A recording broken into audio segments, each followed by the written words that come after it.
एक मुलगा आपल्या पहिल्या पगारातून आईसाठी चप्पल खरेदी करण्यासाठी जातो. दुकानदाराला लेडीजसाठी चप्पल दाखवा अशी विनंती करतो.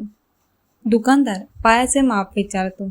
मुलगा सांगतो, माझ्याकडे पायाचे माप नाही, पण पायाची आकृती आहे. यावरून चप्पल देऊ शकाल का? दुकानदाराला हे अजबच वाटते. दुकानदार म्हणतो, याआधी अशी आकृती पाहून चप्पल आम्ही कधीच दिली नाही. त्यापेक्षा तुम्ही तुमच्या आईलाच का घेऊन येत नाही? मुलगा म्हणतो, माझी आई गावाला राहते. आजवर तिने कधीच चप्पल घातली नाही. माझ्यासाठी मात्र तिने खूप कष्ट घेऊन माझे शिक्षण पूर्ण केले आहे. आज मला माझ्या नोकरीचा पहिला पगार मिळाला आहे. त्यातून आईसाठी भेट म्हणून चप्पल घेणार आहे. हे ठरवूनच घरून निघताना आईच्या पायांची आकृती घेतली होती. असे म्हणत मुलाने आईच्या पावलांच्या आकृतीचा कागद दुकानदाराला दिला.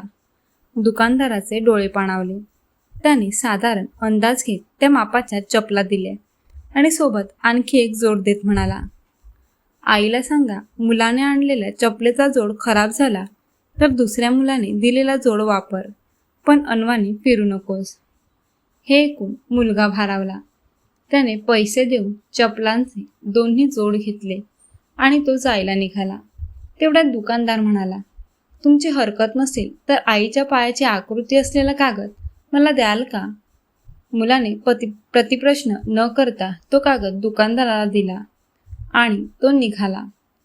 दुकानदाराने तो कागद घेऊन आपल्या दुकानाच्या देवघरात ठेवला आणि श्रद्धापूर्वक नमस्कार केला.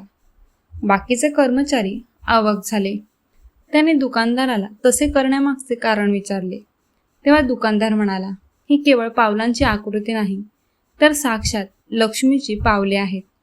ज्या माऊलीच्या संस्काराने या मुलाला घडवले, यशस्वी होण्याची प्रेरणा दिली, ही पावले आपल्याही दुकानात भरभराट करतील याची मला खात्री आहे.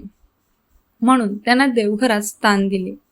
अशा रीतीने प्रत्येकाने जर आपल्या आईची किंमत ओळखली आणि तिचा योग्य सन्मान केला तर खऱ्या अर्थाने परमेश्वराची सेवा होईल.